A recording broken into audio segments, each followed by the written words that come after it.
ಮಕ್ಕಳ ಕಾರ್ಯಕ್ರಮ ಬಾಲಲೋಕ.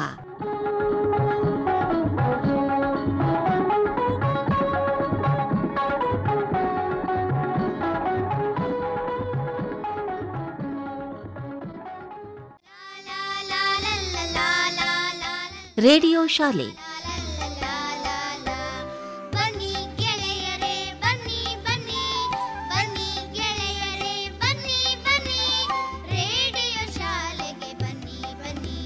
ಇಂದಿನ ರೇಡಿಯೋ ಶಾಲೆಯಲ್ಲಿ ದ.ರಾ. ಬೇಂದ್ರೆಯವರ ಕುರಿತು ವಿಶೇಷ ಕಾರ್ಯಕ್ರಮ.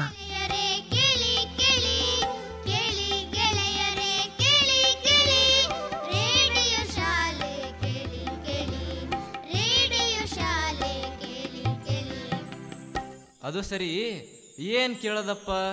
ಪ್ರಶ್ನೆ ಪ್ರಶ್ನೆ ಪ್ರಶ್ನೆ. ಬನ್ನಿ ಗೆಳೆಯರೇ, ಬನ್ನಿ ಬನ್ನಿ. ಭಾಗವಹಿಸುವ ಅತಿಥಿ ಸೇಡಂನ ಸರ್ಕಾರಿ ಪ್ರಥಮ ದರ್ಜೆ ಕಾಲೇಜಿನ ಉಪನ್ಯಾಸಕರಾದ ಜಗನ್ನಾಥ್ ತರ್ನಳ್ಳಿ.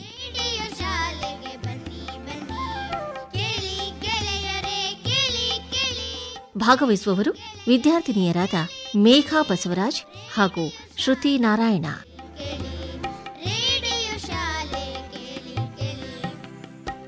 ಅಲ್ಲ, ಯಾರಿಗೆ ಪ್ರಶ್ನೆ? ಏನ್ ಕತಿ ಹೇಳಿಲ್ಲಲ್ಲ?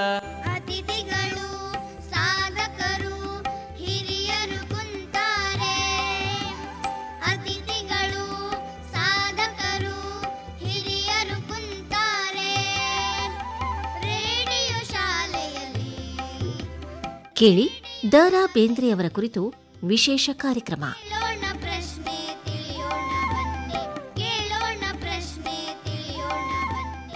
ಆತ್ಮೀಯ ಮಕ್ಕಳೇ, ರೇಡಿಯೋ ಶಾಲೆಯ ಕಾರ್ಯಕ್ರಮಕ್ಕೆ ತಮಗೆಲ್ಲ ಸ್ವಾಗತ. ಮಕ್ಕಳೇ, ಇವತ್ತಿನ ರೇಡಿಯೋ ಶಾಲೆಯಲ್ಲಿ ಯಾವುದು ವಿಶೇಷ ಅಂತ ನೀವು ಕುತೂಹಲದಿಂದಿದ್ದೀರಲ್ಲ ಮಕ್ಕಳೇ. ಈ ಬಾರಿ ನಾವು ಪೇಡಾದೂರಿನ ಕವಿ, ಧಾರವಾಡದ ಕವಿ ದ.ರಾ. ಬೇಂದ್ರೆಯವರ ಬಗ್ಗೆ ಒಂದು ವಿಶೇಷ ಕಾರ್ಯಕ್ರಮವನ್ನು ಇವತ್ತು ಕೇಳೋಣ ಅಲ್ವಾ ಮಕ್ಕಳೇ? ನೀವೆಲ್ಲ ತುಂಬಾ ಪ್ರಶ್ನೆ ಕೇಳಲಿಕ್ಕೆಲ್ಲ ರೆಡಿ ಆಗಿದ್ದೀರಿ ಅಂತ ಅಲ್ವಾ? ಈಗ ಈ ಕಾರ್ಯಕ್ರಮದಲ್ಲಿ ನಾನೇ ಮಾತಾಡೋದಲ್ಲ, ಒಬ್ಬರ ಅತಿಥಿಗಳು ಬಂದಿದ್ದಾರೆ. ಅವರು ನಿಮ್ ಜೊತೆ ಮಾತಾಡ್ತಾರೆ. ಕರ್ಕೊಂಡು ಬರ್ಲಿ ಅವರನ್ನ. ಅವ್ರು ಬರುವಾಗ ಚಪ್ಪಾಳೆ ತಟ್ಟಿ ಅವರನ್ನು ಸ್ವಾಗತ ಮಾಡಬೇಕು, ಗೊತ್ತಾಯ್ತಲ್ಲ? ನಮಸ್ಕಾರ ಸರ್. ನಮಸ್ಕಾರ ರೀ ಸರ್. ಜಗನ್ನಾಥ ತರನಳ್ಳಿ ಅವರು ಅಂದ್ರೆ ನಮಗೆ ಬಹಳಷ್ಟು ಹೆಮ್ಮೆ ಏನು ಅಂದ್ರೆ ಕನ್ನಡದಲ್ಲಿ ಬಹಳಷ್ಟು ಜ್ಞಾನ ಪಡೆದಂತ ಒಬ್ರು ಅಧ್ಯಾಪಕರು, ಉಪನ್ಯಾಸಕರು, ಮತ್ತೆ ನಮ್ಮ ನಾಡಿನ ಕವಿಗಳ ಬಗ್ಗೆ ತುಂಬಾ ತಿಳ್ಕೊಂಡವರು. ಸರ್, ನಮ್ಮ ಮಕ್ಕಳು ರೇಡಿಯೋ ಶಾಲೆಯಲ್ಲಿ ಕಾಯ್ತಾ ಇದ್ದಾರೆ. ಅವರಿಗೆ ದ.ರಾ. ಬೇಂದ್ರೆಯವರ ಬಗ್ಗೆ ಅಂಬಿಕಾತನಯದತ್ತ ಅನ್ನುವ ಕಾವ್ಯನಾಮದೊಂದಿಗೆ ನಮ್ಮ ನಾಡಿನ ಸಾಹಿತ್ಯದಲ್ಲಿ ಗುರುತಿಸಿಕೊಂಡಿರ್ತಕ್ಕಂಥ ಒಬ್ಬ ಮೇರು ಸಾಹಿತಿಯ ಬಗ್ಗೆ ಇವತ್ತು ಒಂದಷ್ಟು ಮಾಹಿತಿಯನ್ನು ತಿಳಿಸಬೇಕು. ಈಗ ಮಕ್ಕಳು ಕಾಯ್ತಾ ಇದ್ದಾರೆ, ಹೋಗೋಣ ಸರ್? ಓಕೆ ಸರ್, ಹೋಗೋಣ. ಈಗ ಮಕ್ಕಳೇ, ಸರ್ ಬಂದಿದ್ದಾರೆ, ಅವರಿಗೆ ಚಪ್ಪಾಳೆಯೊಂದಿಗೆ ಸ್ವಾಗತ ಮಾಡ್ರಿ. ನಮಸ್ಕಾರ. ನಮಸ್ಕಾರ ಸರ್. ಈಗ ಈ ಮಕ್ಕಳು ನಿಮ್ಮಲ್ಲಿ ತುಂಬಾ ಪ್ರಶ್ನೆಗಳನ್ನು ಕೇಳ್ತಾರೆ. ಅವರ ಪರಿಚಯದೊಂದಿಗೆ ನಮ್ಮ ಕಾರ್ಯಕ್ರಮವನ್ನು ಪ್ರಾರಂಭ ಮಾಡೋಣಲ್ವ ಸರ್? Okay sir. ನಿಮ್ಮ ಹೆಸರೇನಮ್ಮ? ಸರ್, ನನ್ನ ಹೆಸರು ಮೇಘಾ ಬಸವರಾಜ್. ಎಲ್ಲಿರ್ತಮ್ಮ? ನಾವು ಆಳಂದ್ ಚೆಕ್ ಪೋಸ್ಟ್ ಬಲ್ಲಿ ಇರ್ತೀವಿ. ತಮ್ಮ ಹೆಸರೇನಮ್ಮ? ನನ್ನ ಹೆಸರು ಶ್ರುತಿ ನಾರಾಯಣ್. ತಾವು ಕಲಬುರಗಿ ಅವರೇನಾ? ಹೌದು ಸರ್. ಹಾ, ಸರಿ. ಈಗ ಬಾನುಲಿ ಶಾಲೆ ಅಂತ ಬಂದಿರಿ ನೀವೆಲ್ಲ, ಏನಾರ ಕೇಳ್ಕೋಬೇಕಂತೇಳಿ, ಹೌದಲ್ಲ? ಇದರಲ್ಲಿ ವಿಶೇಷವಾಗಿ ಇವತ್ತು ಬೇಂದ್ರೆಯವರ ಕಾರ್ಯಕ್ರಮ ಏರ್ಪಡಿಸಿದ್ದಾರ. ಆ ಕಾರಣಕ್ಕಾಗಿ ಬೇಂದ್ರೆಯವರ ಕುರಿತು ಯಾಕೆ ತಿಳ್ಕೊಬೇಕಂತ ಯೋಚನೆ ಮಾಡಿದ್ರಿ ನೀವು? ಸರ್, ಮೊನ್ನೆ ಅವ್ರ ಜನ್ಮದಿನ ಆಯ್ತಲ್ಲ ಸರ್, ಅದಕ್ಕೆ ಆ ಕಾರಣಕ್ಕಾಗಿ ಬೇಂದ್ರೆಯವರನ್ನೇ ಪ್ರಮುಖವಾಗಿ ಕೇಳೋಣ ಅಂತ ಬಂದಿರಿ ನೀವೆಲ್ಲ, ಹೌದಲ್ಲ? ಬೇಂದ್ರೆಯವರಂದ್ರೆ ಕನ್ನಡ ಸಾರಸ್ವತ ಲೋಕದ ದಿಗ್ಗಜರಲ್ಲಿ ಪ್ರಮುಖರು ಒಬ್ಬರವರು. ಅಂತಹ ಕವಿಗಳಾದಂಥ ದ.ರಾ. ಬೇಂದ್ರೆಯವರ ಬಗ್ಗೆ ತಿಳಿಬೇಕಾದ್ರೆ ಅವರ ಒಂದಿಷ್ಟು ಹಿನ್ನೋಟ, ಮುನ್ನೋಟ, ಆ ಕಾಲದ ಸಂದರ್ಭ, ಅಥವಾ ಅವರ ಬಾಲ್ಯ ಜೀವನ, ಕುಟುಂಬ ಜೀವನ, ಅವರ ಸಾಹಿತ್ಯ ಜೀವನ, ಈ ಎಲ್ಲದರ ಬಗ್ಗೆ ಒಂದಿಷ್ಟು ತಿಳ್ಕೊಬೇಕಾಗ್ತದೆ ನೀವೆಲ್ಲ. ಅಂದಾಗ ಮಾತ್ರ ಒಂದಿಷ್ಟು ಬೇಂದ್ರೆಯವರು ಇವತ್ತು ನಮಗ ಯಾವ ರೀತಿ ಅವರು ನಮಗ ಆದರ್ಶವಾಗಿ ಕಾಣ್ತಾರ ಅನ್ನೋದು ಒಟ್ಟಾರೆ ಅರ್ಥ ಗೊತ್ತಾಗ್ತದ. ಆ ಹಿನ್ನೆಲೆಯಲ್ಲಿ ನೀವು ಬೇಂದ್ರೆಯವರ ಕುರಿತು ಏನು ಕೇಳಬೇಕಂತೀರಿ ಆ ಕುರಿತು ಒಂದಿಷ್ಟು ನೀವು ಮಾತಾಡ್ರಿ. ಕನ್ನಡದ ಪ್ರಮುಖ ಕವಿಗಳಲ್ಲಿ ಸರ್ ಬೇಂದ್ರೆಯವರ ಸ್ಥಾನಮಾನದ ಬಗ್ಗೆ ತಿಳಿಸ್ರಿ. ನೋಡಮ್ಮ, ಕನ್ನಡದ ಎಲ್ಲ ಕವಿಗಳಿಗೆ ಪ್ರಮುಖವಾದಂಥ ಸ್ಥಾನಮಾನ ಈ ಕನ್ನಡ ನಾಡಿನಲ್ಲಿ ಅದ. ಅದರಲ್ಲಿಯೂ ವಿಶೇಷವಾಗಿ ದತ್ತಾತ್ರೇಯ ರಾಮಚಂದ್ರ ಬೇಂದ್ರೆ ಅವರಿಗೆ ಯಾಕೆ ಪ್ರಮುಖ ಸ್ಥಾನ ಕೊಟ್ಟದ ಈ ನಾಡು ಅಂತಂದರೆ, ಅವರು ಮೂಲತಃ ಮರಾಠಿ ಭಾಷೆಯನ್ನು ಮಾತೃಭಾಷೆಯನ್ನಾಗಿ ಉಳ್ಳವರು. ಒಬ್ಬ ಮೂಲ ಮರಾಠಿಗನಾದರೂ ಕನ್ನಡದಲ್ಲಿ ಅತ್ಯಂತ ಪ್ರಕಾಂಡ ಪಾಂಡಿತ್ಯವನ್ನು ಪಡೆದುಕೊಂಡು ಸಾಹಿತ್ಯದ ವಿರಾಟ ಸ್ವರೂಪವನ್ನೇ ಕಟ್ಟಿಕೊಟ್ಟರು. ಆ ಮೂಲಕ ಕನ್ನಡ ಸಾರಸ್ವತ ಲೋಕವನ್ನು ಶ್ರೀಮಂತಗೊಳಿಸಿದ ಅನೇಕರಲ್ಲಿ ಪ್ರಮುಖ ವ್ಯಕ್ತಿ ಅಥವಾ ಸಾಹಿತಿ ಕವಿ ಅಂದರೆ ದ.ರಾ. ಬೇಂದ್ರೆಯವರು. ಆ ಕಾರಣಕ್ಕಾಗಿ ಈ ಹಿನ್ನೆಲೆಯಲ್ಲಿ ನೋಡೋದಾದರೆ ದ.ರಾ. ಬೇಂದ್ರೆಯವರು ಕನ್ನಡ ಕವಿಗಳಲ್ಲಿ ಅವರ ಸ್ಥಾನಮಾನ ಅತ್ಯುನ್ನತ ಸ್ಥಾನದಲ್ಲಿ ಇದೆ ಅಂತ ನಾನು ಹೇಳ್ತೀನಿ. ಸರ್, ಈಗ ನನ್ನೊಂದು ಪ್ರಶ್ನೆ ರೀ. ಕೇಳಮ್ಮ. ಬೇಂದ್ರೆಯವರ ಜನನ ಮತ್ತು ಆ ಸಂದರ್ಭದ ಕುರಿತು ಒಂದಿಷ್ಟು ವಿವರಿಸಿ ಸರ್. ಬೇಂದ್ರೆಯವರು ಹುಟ್ಟಿದ್ದು ಕಾಲಘಟ್ಟ ಹೇಗಿತ್ತಂತಂದರೆ, ವರ್ಷ ಅಧಿಕೃತವಾಗಿ ಹೇಳುವುದಾದರೆ 1896 ಜನವರಿ 31. 1896 ಅಂದರೆ ಅವಾಗ ನೀವು ಭಾರತ ಮತ್ತು ಕರ್ನಾಟಕ ಹೇಗಿತ್ತು ಅನ್ನೋದ್ರ ಒಂದಿಷ್ಟು ಅರಿವು ತಂದುಕೊಳ್ಬೇಕಾಗ್ತದ. 1896 ಅಂದರೆ ಅವಾಗ ದೇಶದಲ್ಲಿ ಅಥವಾ ನಾಡಿನಲ್ಲಿ ಅನುಕೂಲ ಇದ್ದಿದ್ದಿಲ್ಲ, ಸಂವಿಧಾನ ಬರೆದಿದ್ದಿಲ್ಲ, ಬ್ರಿಟಿಷರು ಹೋಗಿದ್ದಿಲ್ಲ. ಈ ಎಲ್ಲ ಪ್ರತಿಕೂಲ ವಾತಾವರಣ ಇತ್ತು ದೇಶದಲ್ಲಿ ಅಥವಾ ನಾಡಿನಲ್ಲಿ. ಇಂತಹ ಕಾಲಘಟ್ಟದಲ್ಲಿ ಅನೇಕ ಈ ದೇಶವನ್ನು ಉದ್ಧಾರ ಮಾಡಿದ, ಸಮಾಜ ಉದ್ಧಾರವನ್ನು ಮಾಡಿದ ಅನೇಕರು ಏನು ಹುಟ್ಟುಕೊಂಡರು, ಅಂಥವರ ಸಾಲಿನಲ್ಲಿಯೇ ದ.ರಾ. ಬೇಂದ್ರೆಯವರು 1891 ಜನವರಿ 31 ಕರ್ನಾಟಕದ ಧಾರವಾಡದ ಸಾಧನಕೇರಿಯಲ್ಲಿ ಅವರು ಜನಿಸ್ತಾರ ಅನ್ನೋದು ಒಂದು ಅವರ ಸಾಹಿತ್ಯ ಓದ್ಕೊಂಡಾಗ ಗೊತ್ತಾಗ್ತದ. ಅದಕ್ಕಾಗಿ ಬೇಂದ್ರೆಯವರ ಹುಟ್ಟಿದ ಕಾಲಘಟ್ಟ ಬಹಳ ಪ್ರತಿಕೂಲವಾಗಿತ್ತು. ಅಂಥ ಪ್ರತಿಕೂಲ ವಾತಾವರಣದಲ್ಲೇ ಹುಟ್ಟಿದ್ರೂ ಇವತ್ತ ಈ ನಾಡಿನ ಶ್ರೇಷ್ಠ ಕವಿಯಾಗಿ ಕಂಡವರು ದ.ರಾ. ಬೇಂದ್ರೆಯವರು. ಬೇಂದ್ರೆಯವರಿಗೆ ವರಕವಿ ಅಂತಲೇ ಯಾಕೆ ಕರೀತಾರೆ ಸರ್? ಬೇಂದ್ರೆಯವರನ್ನು ಕನ್ನಡದ ವರಕವಿ ಅಂತ ಕರೆದರು. ಹೌದ್ರಿ. ಈಗಾಗಲೇ ಹೇಳಿದಂತೆ ಅವರು ಕನ್ನಡ ಮಾತೃಭಾಷೆ ಅಲ್ಲದಿದ್ದರೂ ಕನ್ನಡದಲ್ಲಿ ಪ್ರಭುತ್ವವನ್ನು ಸಾಧಿಸಿದಂಥ ಪ್ರಮುಖ ಕವಿ. ಆ ಕಾರಣಕ್ಕಾಗಿ ಅವರು ಕೇವಲ ಸಾಹಿತ್ಯ ಬರಿಬೇಕು ಅಥವಾ ಕವಿ ಆಗಬೇಕು, ಸಾಹಿತ್ಯ ಆಗಬೇಕಂತ ಬರೆದವರಲ್ಲ. ಅವರ ಜೀವನವೇ ಒಂದು ಕಾವ್ಯವಾಗಿ ಹೋಯಿತು, ಅವರ ಜೀವನವೇ ಸಾಹಿತ್ಯಮಯವಾಗಿ ಹೋಯಿತು. ಆ ಸಂದರ್ಭದ ಎಲ್ಲ ಕಷ್ಟಗಳನ್ನು ಕಾವ್ಯದಲ್ಲಿ ಹಿಡಿದಿಟ್ಟರು, ಅನೇಕ ಸಂದರ್ಭದ ನೋವುಗಳನ್ನು ಕವನಗಳಲ್ಲಿ ಬರೆದಿಟ್ಟರು. ಅಂತಹ ಎಲ್ಲ ಕಷ್ಟಗಳನ್ನು ನುಂಗಿ ನಂಜುಂಡನಂಗಾಗಿ ಹೊರಗೆ ಬಂದು ಸಮಾಜಕ್ಕೆ ಮತ್ತು ತನ್ನ ನಗುಮುಖ ಅಥವಾ ತನ್ನ ಒಂದು ಪ್ರೇರಣಾದಾಯಕವಾದಂಥ ಚಿಂತನ ಮುಖದ ಮೂಲಕ ಬೇಂದ್ರೆಯವರು ನಮಗೆ ಕಾಣ್ತಾರಲ್ಲ, ಅದಕ್ಕಾಗಿ ಅವರು ವರಕವಿಗಳು, ಶ್ರೇಷ್ಠ ಕವಿಗಳಾಗಿ ಕನ್ನಡದಲ್ಲಿ ಕಾಣಿಸ್ತಾರೆ ನಮಗೆ. ಆ ಕಾರಣಕ್ಕಾಗಿ ಬೇಂದ್ರೆಯವರನ್ನು ಕನ್ನಡದ ವರಕವಿ ಅಂತ ಇವತ್ತೆಲ್ಲರೂ ಕರಿತಾ ಇದ್ದೀವಿ ನಾವೆಲ್ಲ. ಸರ್, ನಮ್ಮ ಬೇಂದ್ರೆಯವರಿಗೆ ಶಬ್ದಗಾರುಡಗ ಎಂದು ಹೇಗೆ ಕರೀತಾರೆ ಒಂದು ಸ್ವಲ್ಪ ವಿವರಿಸ್ರಿ. ಬೇಂದ್ರೆಯವರಿಗೆ ಶಬ್ದ ಬ್ರಹ್ಮ ಅಂದರು, ಬೇಂದ್ರೆಯವರಿಗೆ ಶಬ್ದಗಾರುಡಿಗ ಅಂದರು, ಬೇಂದ್ರೆಯವರಿಗೆ ಭಾವಗಾರುಡಿಗನೋ ಅಂತೂ ಕರೆದರು. ಹಿಂಗಂದ್ರೆ ಏನ್ರಿ, ಯಾಕೆ ಕರೆದರು ಅಂತ ನಿಮ್ಮದು. ಗಾರುಡಿಗ ಅಂದರೆ ಏನಂದರೆ ವಿಷವೈದ್ಯ ಅನ್ನುವುದು ಅದರ ಅರ್ಥ.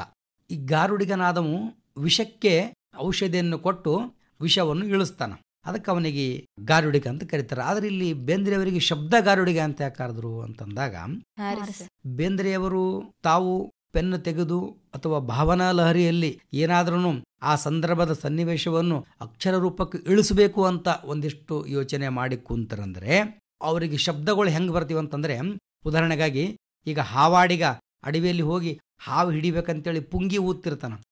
ಆ ಪುಂಗಿಯ ನಾದಕ್ಕೆ ಅಥವಾ ಕೊಳಲು ಧ್ವನಿಗೆ ಆ ಸರ್ಪಗಳು ಅಥವಾ ಹಾವುಗಳು ಆತನ ಕಡೆಗೆ, ಆತನ ಪುಂಗಿಯ ನಾದಕ್ಕೆ ತಾ ಮುಂದೆ ನಾ ಮುಂದಂತ ಹಿಂಗೆ ಬರ್ತಿರ್ತಾವಂತ ಗಾರುಡಿಗನ ಕಡೆಗೆ. ಆ ಪರಿಯಲ್ಲಿಯೇ ಬೇಂದ್ರೆಯವರು ಒಂದಿಷ್ಟು ಏನಾದರೂ ಬರಿಲಿಕ್ಕೆ ಕುಂತರಂದ್ರೆ ಶಬ್ದಗಳು ಅವರ ಕಡೆ ನಾ ಮುಂದೆ ತಾ ಮುಂದೆ ನಾಲಿಗೆ ಮೇಲೆ ನರ್ತನೆ ಮಾಡ್ತಿದ್ವು ಬೇಂದ್ರೆಯವರಿಗೆ. ಅದಕ್ಕಾಗಿ ಅವರಿಗೆ ಶಬ್ದ ಗಾರುಡಿಗ ಅಂತ ಕರೆದರು. ಇದು ಬೇಂದ್ರೆಯವರ ವೈಶಿಷ್ಟ್ಯಗಳಲ್ಲಿ ಒಂದು. ಬೇಂದ್ರೆಯವರ ಬಾಲ್ಯ ಜೀವನ ಹೇಗಿತ್ತು ಸರ್? ಬೇಂದ್ರೆಯವರ ಬಾಲ್ಯದ ಜೀವನ ಈಗಾಗಲೇ ಒಂದಿಷ್ಟು ನೆನಪು ಮಾಡ್ದಂಗೆ ಒಟ್ಟಾರೆ ದೇಶದ ವಾತಾವರಣದಲ್ಲಿ ಒಂದಿಷ್ಟು ಪ್ರತಿಕೂಲ ಇತ್ತು. ಯಾಕಂದ್ರೆ ಭಾರತ ಇನ್ನೂ ಸ್ವಾತಂತ್ರ್ಯವಾಗಿದ್ದಿಲ್ಲ. ಆ ಸಂದರ್ಭದಲ್ಲಿ ಬೇಂದ್ರೆಯವರ ಜನನ ಆಗ್ತದ 1896 ಈಗಾಗಲೇ ಹೇಳಿದಂತೆ. ಅಂತಹ ಸಂದರ್ಭದಲ್ಲಿ ಹುಟ್ಟಿದ ದ.ರಾ. ಬೇಂದ್ರೆಯವರು ಸಾಮಾನ್ಯವಾಗಿ ಬಾಲ್ಯ ಜೀವನವನ್ನು ಕಷ್ಟದಲ್ಲಿಯೇ ಕಳೆದರವರು.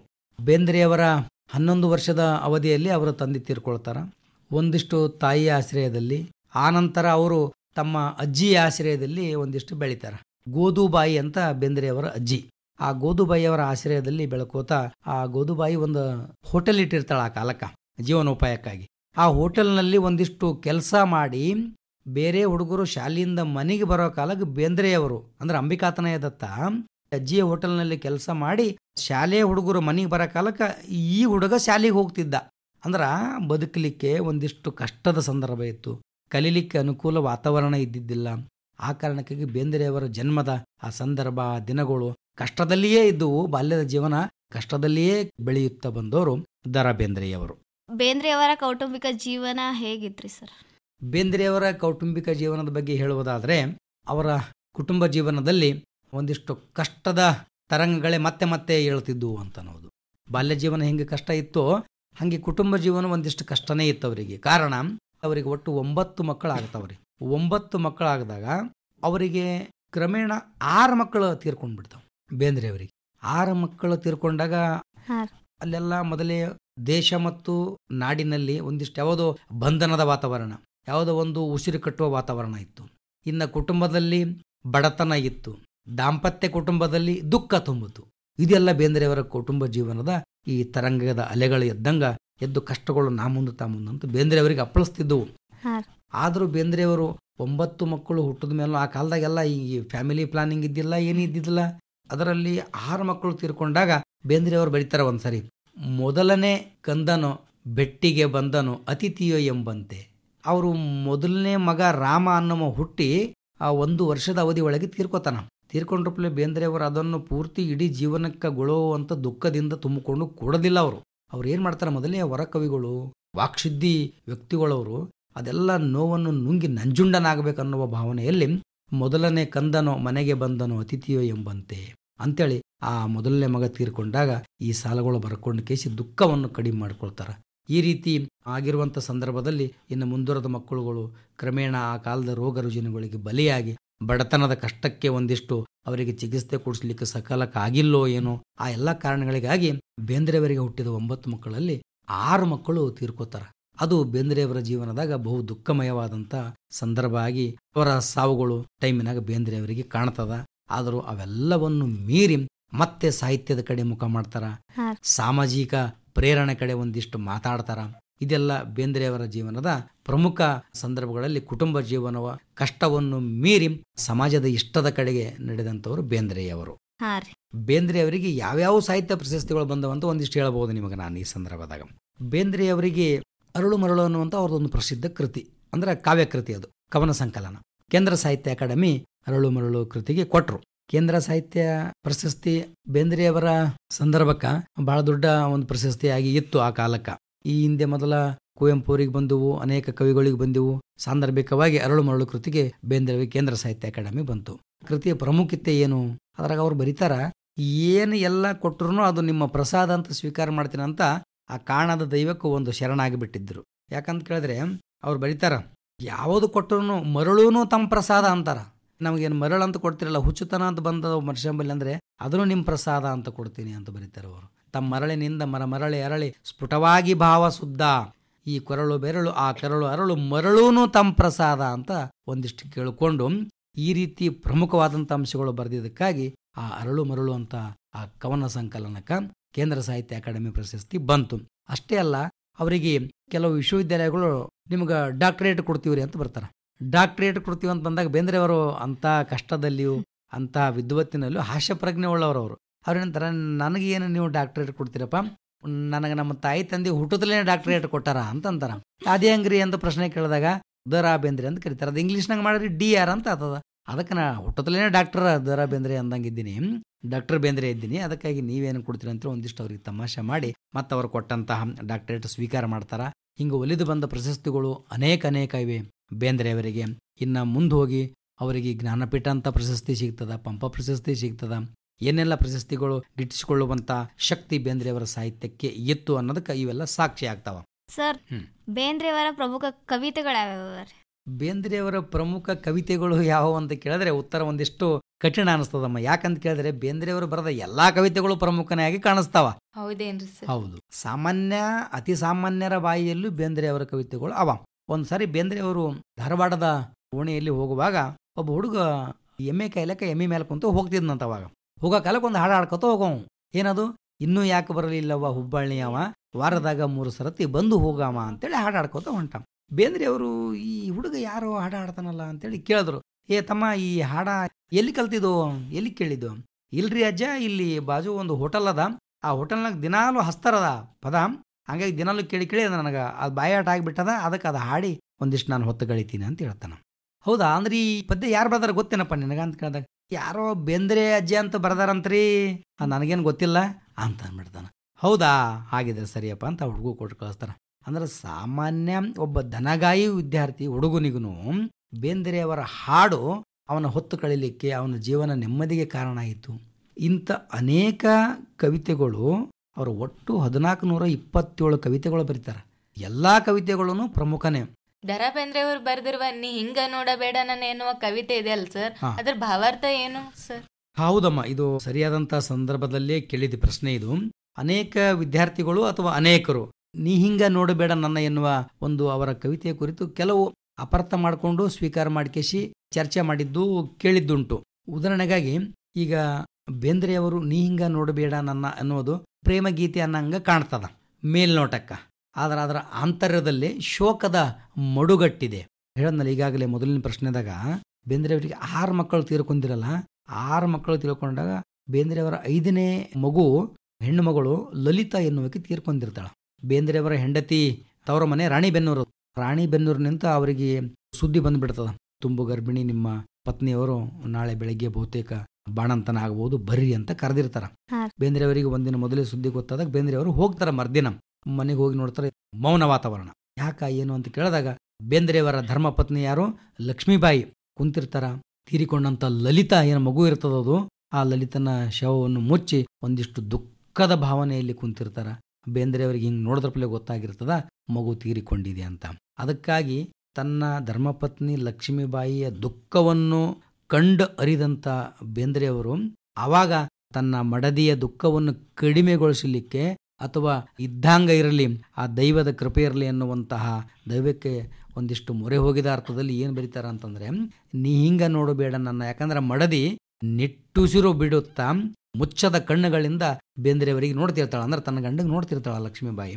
ಅವಾಗ ಅವರು ನೀ ಹಿಂಗ ನೋಡಬೇಡ ನನ್ನ, ನೀ ಹಿಂಗ ನೋಡಿದರೆ ನನ್ನ ತಿರಗಿ ನಾ ಹ್ಯಾಂಗ ನೋಡಲಿ ನಿನ್ನ ಅಂತ.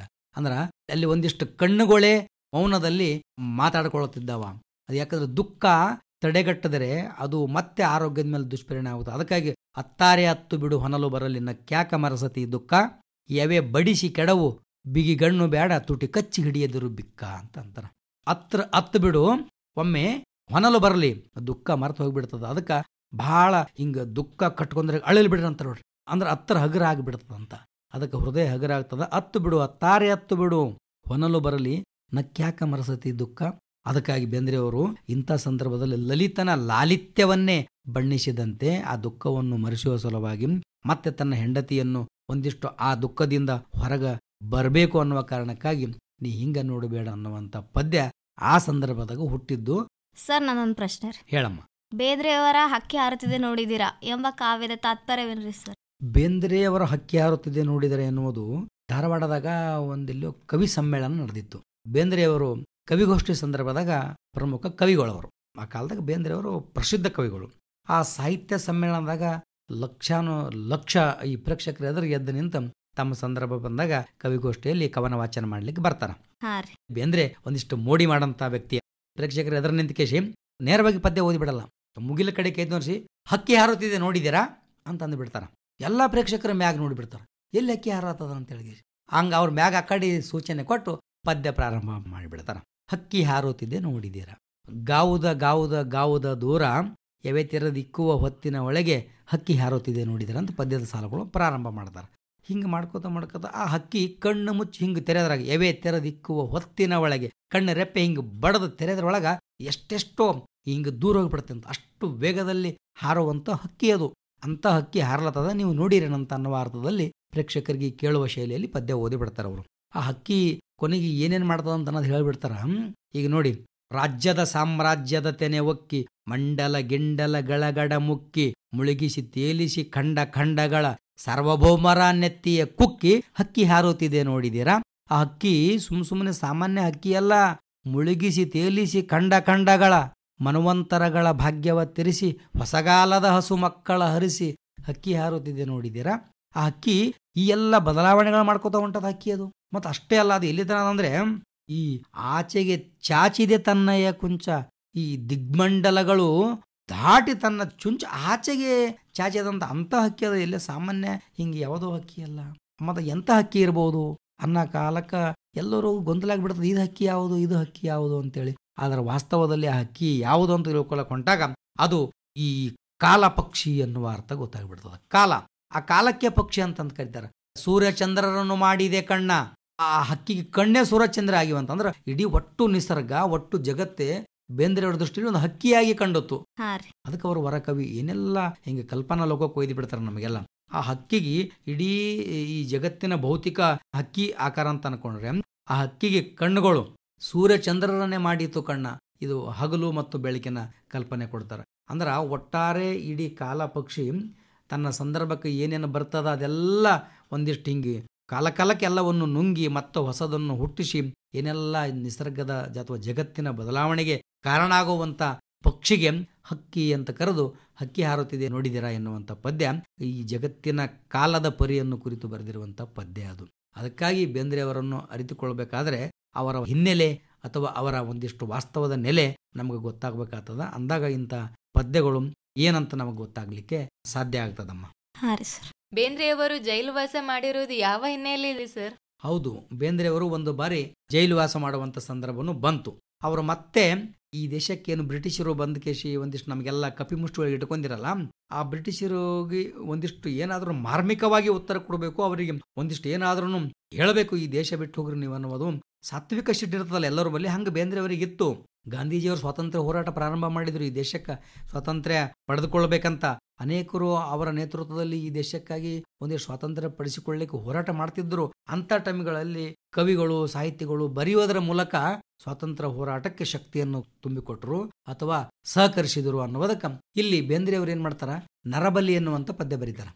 ನರಬಲಿ ಎನ್ನುವಂಥ ಪದ್ಯ ಬರೆದಾಗ ಆ ನರಬಲಿ ಹೆಂಗಂತಂದ್ರೆ ಈ ಒಂದು ಪದ್ಯ ಬರ್ತದ ಏನಂತಂದ್ರೆ, ಬಲಗಾಲ್ ಬುಡದಿಂ ಬಿಡುಗಡೆಗೊಳಿಸಲು ನರಬಲಿಯೇ ಬೇಕು, ಇದಕ್ಕೆ ಹೊಂಬರು ಎಂಬರು ಯುದ್ಧ, ಇದುವೇ ಕಾಳಿಯ ಪೂಜೆ ಶುದ್ಧ ಅಂತ ಬರೀತಾರೆ ಅವರು. ಹಿಂಗೆ ಬರೆದಾಗ ಇದು ಮತ್ತು ಬ್ರಿಟಿಷರಿಗೆ ಹೆಂಗೆ ಗೊತ್ತಾಯಿತು, ಯಾರೋ ಕನ್ನಡ ಬಂದವರು ಒಂದಿಷ್ಟು ಅವ್ರಿಗೆ ಇರ್ತಾರಲ್ಲ ಎಲ್ಲ ಕಾಲಕ್ಕೆ ಎಲ್ಲ ಟೈಪ್ ಮಂದಿ. ಬೇಂದ್ರೆ ಅವರು ಈ ಪದ್ಯ ಬರ್ತಾರ ಅಂತ ಗೊತ್ತಾದಾಗ ಅವರಿಗೆ ಜೈಲಿಗೆ ಹೋಗುವಂತ ಅವತ್ತಿನ ಬ್ರಿಟಿಷ್ ಸರ್ಕಾರ ಹುಕುಮತ್ ಮಾಡಿದಾಗ ಬೇಂದ್ರೆ ಅವರು ಹಿಂಡಲಿಗೆ ಜೈಲಿಗೆ ಹೋಗಿ ಜೈಲ್ವಾಸ ಮಾಡುವಂತ ಸಂದರ್ಭ ಬರ್ತದ. ಆ ಸಂದರ್ಭದಲ್ಲಿ ಬೇಂದ್ರೆ ಅವರು ಜೈಲಿಗೆ ಹೋಗಿದ್ದರಮ್ಮ. ಬೇಂದ್ರೆ ಅವರಿಗೆ ಜ್ಞಾನಪೀಠ ಪ್ರಶಸ್ತಿ ತಂದುಕೊಟ್ಟ ಕೃತಿ ಯಾವ್ದ್ರಿ? ಬೇಂದ್ರೆ ಅವರಿಗೆ ಜ್ಞಾನಪೀಠ ಪ್ರಶಸ್ತಿ ತಂದುಕೊಟ್ಟ ಕೃತಿ ನಾಲ್ಕು ತಂತಿ. ನಾಲ್ಕು ತಂತಿ ಎಂದರೆ ಬೇಂದ್ರೆಯವರ ಆ ಪದ್ಯದಲ್ಲಿ ಬರುವಂತೆ ನಾನು, ನೀನು, ಆನು, ತಾನು, ಇವು ನಾಲ್ಕೇ ನಾಲ್ಕು ತಂತಿ ಅಂತ ಆ ಪದ್ಯದಲ್ಲೇ ಬರ್ತದ. ಈ ನಾನು, ನೀನು, ಆನು, ತಾನು ನಾಲ್ಕು ತಂತಿ ಹೆಂಗಾತವ್ರಿ ಅಂತಂದ್ರೆ ಅದರಲ್ಲಿ ಧರ್ಮ, ಅರ್ಥ, ಕಾಮ, ಮೋಕ್ಷ ಇವು ಭಾವನೆಗಳಿಟ್ಟುಕೊಂಡು ಅವಕ್ಕೆ ನಾಲ್ಕು ತಂತಿ ಅಂತ ಕರೆದರು. ಆ ನಾಲ್ಕು ತಂತಿ ಕೃತಿ ಕೇವಲ 44 ಪದ್ಯಗಳಿಂದ ಕೂಡಿದ ಒಂದು ಸಣ್ಣ ಕೃತಿಯಾದ. ಅಂತಹ ಕೃತಿಗೆ ಬೇಂದ್ರೆಯವರ ಸಮಗ್ರ ಸಾಹಿತ್ಯಕ್ಕೆ ಜ್ಞಾನಪೀಠ ಸಿಗಲಿಲ್ಲ. ಬೇಂದ್ರೆಯವರ ಎಲ್ಲಾ ಕವಿತೆಯ ಸಂಕಲನಗಳಲ್ಲಿ ನಾಲ್ಕು ತಂತಿ ಎನ್ನುವಂತ ಕೃತಿಗೆ ಮಾತ್ರ ಜ್ಞಾನಪೀಠ ಪ್ರಶಸ್ತಿ ಸಿಕ್ತು. ಹೌದು ಸರ್. ಬೇಂದ್ರೆಯವರ ಪ್ರಸಿದ್ಧ ಕವಿತೆ ಇದೆ ಅಲ್ಲ ಸರ್, ಕರಡಿ ಕುಣಿತ, ಅದು ಏನನ್ನು ಸೂಚಿಸುತ್ತದೆ ಸರ್? ಬೇಂದ್ರೆಯವರ ಕರಡಿ ಕುಣಿತ ಸಾಮಾನ್ಯವಾಗಿ ಅನೇಕ ವಿದ್ಯಾರ್ಥಿಗಳಿಗೆ ಮಕ್ಕಳಿಗೆ ಗೊತ್ತದು. ಕರಡಿಯ ಕುಣಿತ ಅನ್ನುವುದು ಆ ಕಾಲದ ಸಾಮಾಜಿಕ ವಿಡಂಬನೆಯನ್ನು ಹೇಳಿದಂತ ಕವಿತೆ ಅದು. ಈಗ ಕಬ್ಬಿಣ ಕೈ ಕಡಗ ಕುಣಿಕೋಲು ಕೂದಲು ಕಂಬಾಳಿ ಹೊದ್ದಾಮ ಬಂದಾನ, ಗುಣಗುಣು ಗುಟ್ಟುತ್ತ ಕಡಗಾವ ಕುಟ್ಟುತ್ತ ಕರಡಿಯ ನಾಡಿಸುತ್ತ ನಿಂದಾನ. ಹಿಂಗ ಪದ್ಯ ಚಾಲು ಆಗ್ತದ. ಹಿಂಗೆ ಚಾಲು ಆಗಿ ಕೊನೆಗೆ ಎಲ್ಲಿಗೆ ಬರ್ತಂದ್ರ, ಈ ಮನುಷ್ಯ ಎಂದಿಂದು ಕವಲೆತ್ತು ಕೂಡುಗ ತನಗಾಗಿ ಕುಣಿಸುತ್ತ ನಡೆದಾನ, ಕರಡಿ ಕುಣಿತಕ್ಕಿಂತ ನರರ ಬುದ್ಧಿಯ ಕುಣಿತ ಮಿಗಿಲುವುದು ಕವಿ ಕಂಡು ನಕ್ಕಾನ ಅಂತ. ಅಂದ್ರೇನು, ಆ ಕಾಲದ ಸಾಮಾಜಿಕ ವೈಪರೀತ್ಯವನ್ನು ಹೇಳಿದಂತ ಕವಿತೆ. ಕರಡಿ ಏನು ಮೂಕ ಪ್ರಾಣಿಯನ್ನು ಮಾತು ಬಲ್ಲವನ್ನು ಕುಣಿಸ್ದಂಗ ಇಲ್ಲಿ ಮಾಲೀಕರು ಕೂಲಿ ಮಾಡೋರನ್ನು ಕುಣಿಸಿದ್ರು, ಈಗ ಬಂಡವಾಳಶಾಹಿಗಳು ಬಡವರನ್ನು ಕುಣಿಸಿದರು. ಹೌದಾ? ಈ ಎಲ್ಲ ಅರ್ಥವನ್ನು ಇಟ್ಟುಕೊಂಡು ಆ ಸಂದರ್ಭದ ಸಮಾಜದಲ್ಲಿ ಏನಿತ್ತು ವಾಸ್ತವ ಸ್ಥಿತಿ ಅನ್ನೋದು ಕರಡಿ ಕುಣಿತದ ಪದ್ಯದ ಮೂಲಕ ಹೇಳಿ ಸಮಾಜವನ್ನು ವಿಡಂಬಿಸುವಂತ ಕವಿತೆ ಕರಡಿಯ ಕುಣಿತ ಆಗ್ಯದ. ಸರ್, ನನ್ನೊಂದು ಪ್ರಶ್ನೆ. ಏನಮ್ಮ ಹೇಳಿ. ದ ರಾ ಬೇಂದ್ರೆ ಸಾಹಿತ್ಯದ ಪ್ರಕಾರಗಳು ಯಾವ್ಯಾವ್ರಿ? ದ ರಾ ಬೇಂದ್ರೆಯವರ ಸಾಹಿತ್ಯದ ಪ್ರಕಾರಗಳೆಂದರೆ ಅವ್ರದ್ದು ಕಾವ್ಯ ಪ್ರಕಾರ, ನಾಟಕ ಪ್ರಕಾರ, ವಿಮರ್ಶಾ ಪ್ರಕಾರ, ಹಾಡುಗಬ್ಬ ಅಂತೀವಲ್ಲ ಭಜನಾ ಪ್ರಕಾರ, ಮರಾಠಿಯಲ್ಲಿ ಅವರು ಈ ಭಜನದ ರೂಪದಲ್ಲಿ ಹಾಡುಗಳು ಬರೆದರು. ವಿಶೇಷವಾಗಿ ಕನ್ನಡದಲ್ಲಿ ಕಾವ್ಯ ಪ್ರಕಾರದಲ್ಲಿ ಹೆಚ್ಚು ಕವಿತೆಗಳು ಬರೆದರು. ಅವರು ನಾಟಕಗಳು ಬರೆದರು ಮತ್ತು ವಿಮರ್ಶೆ ಬರೆದರು. ಪ್ರಮುಖವಾದ ಪ್ರಕಾರಗಳಲ್ಲಿ ಕಾವ್ಯ ಪ್ರಕಾರ ಹೆಚ್ಚು. ಈ ರೀತಿಯಾದಂಥ ಎಲ್ಲ ಥರದ ಸಾಹಿತ್ಯದ ಪ್ರಕಾರಗಳಲ್ಲಿ ಬೇಂದ್ರೆಯವರು ಒಂದಿಷ್ಟು ಕೃಷಿ ಮಾಡಿದ್ದು ಅವರ ಸಾಹಿತ್ಯದಿಂದ ನಮ್ಗೆ ಗೊತ್ತಾಗ್ತದಮ್ಮ. ಹೌದೇನ್ರಿ ಸರ್? ಹೌದು. ಸರ್ ನನ್ನೊಂದ್ ಪ್ರಶ್ನೆ ರೀ, ಬೇಂದ್ರೆಯವರಿಗೆ ಬೇಂದ್ರೆ ಮಾಸ್ತರ್ ಅಂತ ಯಾಕೆ ಕರೀತಾರ ಸರ್? ಹೌದೌದು, ಬೇಂದ್ರೆಯವರಿಗೆ ಬೇಂದ್ರೆ ಮಾಸ್ತಾರ ಅಂತೆ ಪ್ರಸಿದ್ಧಿ. ಯಾಕಂತಂದಾಗ ಹೌದ್ರಿ ಸರ್. ಬೇಂದ್ರೆಯವರು ಈ ಅರೆಕಾಲಿಕ ಶಿಕ್ಷಕರಾಗಿದ್ದರು. ಅಂದ್ರೆ ಪೂರ್ಣಕಾಲಿಕ ಅಲ್ಲ, ಅಂದ್ರೆ ಅವ್ರಿಗೆ ಪರ್ಮನೆಂಟ್ ಆಗಿದ್ದಿಲ್ಲ ನೌಕರಿ. ಹೈಸ್ಕೂಲ್ದಾಗೋ ಕಾಲೇಜ್ನಾಗೋ ಪುಣೆ, ಧಾರವಾಡ, ಸೋಲಾಪುರ್ ಇಂತಲ್ಲೆಲ್ಲ ಅವ್ರು ಏನ್ ಮಾಡಿದ್ರು, ಅರೆಕಾಲಿಕ ಮಾಸ್ತರಾಗಿ ಕೆಲಸ ಮಾಡಿದ್ರು. ಹಂಗ ಮಾಸ್ತರಾಗಿ ಕೆಲಸ ಮಾಡೋ ಟೈಮಿಗೆ ಅನೇಕ ವಿದ್ಯಾರ್ಥಿಗಳಿಗೆ ಪ್ರೀತಿ ಪಾತ್ರರಂತ ಮಾಸ್ತರ್ ಆದರು. ಅದಕ್ಕಾಗಿ ಬೇಂದ್ರೆ ಮಾಸ್ತಾರ ಬೇಂದ್ರೆ ಮಾಸ್ತಾರ ಅಂತೆ ಅವರಿಗೆ ಬಂದಂತ ಖ್ಯಾತನಾಮ ಅದು. ಬೇಂದ್ರೆಯವರ ಇಂದಿನ ಜನಮಾನಸಕ್ಕೆ ಹೇಗೆ ಆದರ್ಶವಾಗ್ಯಾರ್ರಿ? ಇವತ್ತು ನಮಗೊಂದು ಸಣ್ಣ ಕಷ್ಟ ಬಂತಂದ್ರೆ ಆ ಕಷ್ಟದಾಗೆ ನಾವು ಜೀವನ ಮುಗಿತಂತೇಳಿ ಕೈಗಟ್ಕೊಂಡು ಕುಂತು ಬಿಡ್ತೀವಲ್ಲ. ಆದರೆ ಬೇಂದ್ರೆಯವರ ಜೀವನದಲ್ಲಿ ಬಾಲ್ಯ ಜೀವನದಿಂದ ಹಿಡಿದು ಅವರ ಮುಪ್ಪಿನವರೆಗೂ ನೋಡುವುದಾದರೆ ಕಷ್ಟವೇ ಅವರ ಜೀವನ ಆಗಿತ್ತು.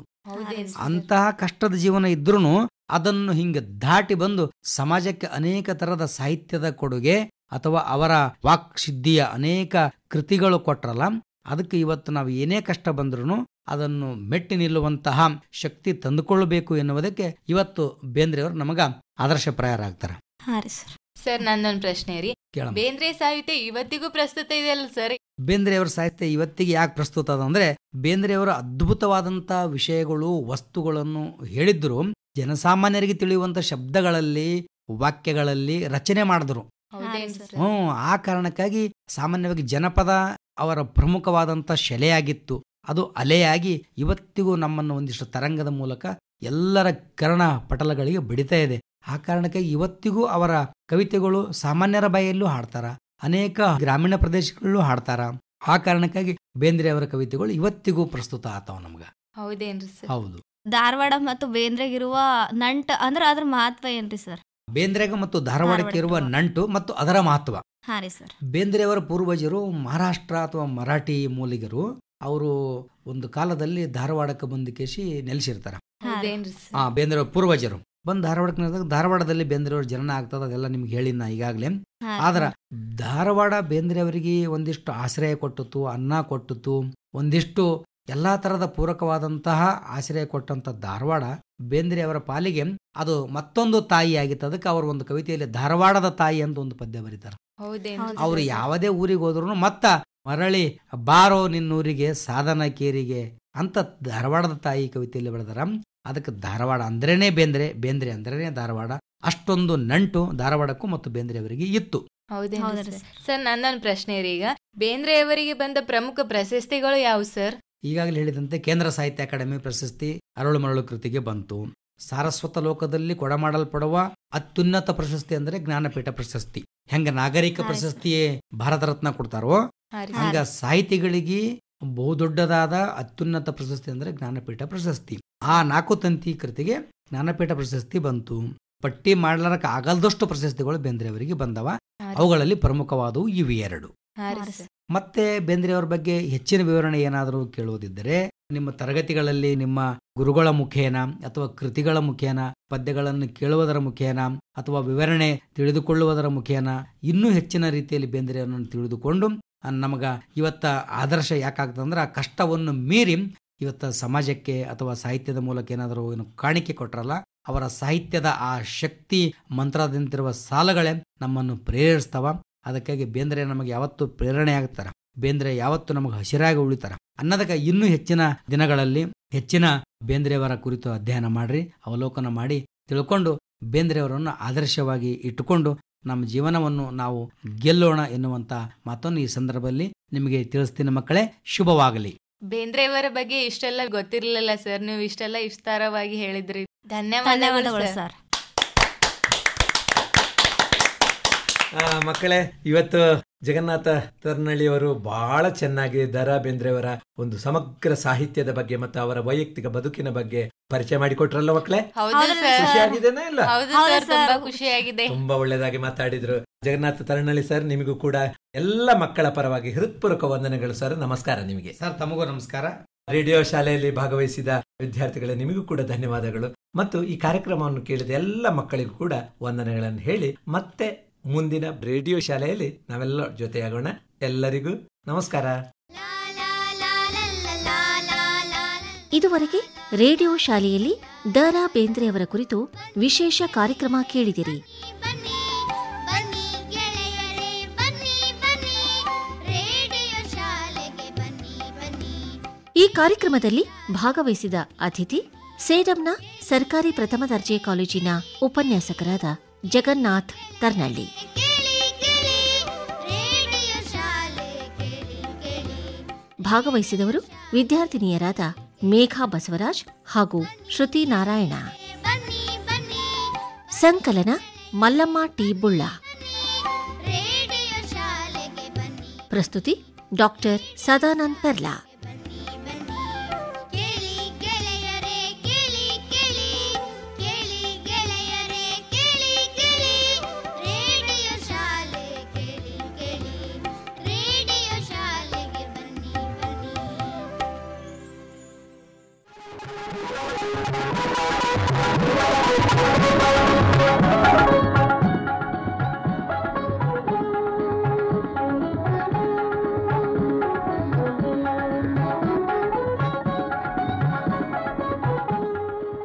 ಬಾಲಲೋಕ ಕಾರ್ಯಕ್ರಮ ಮೂಡಿಬಂತು.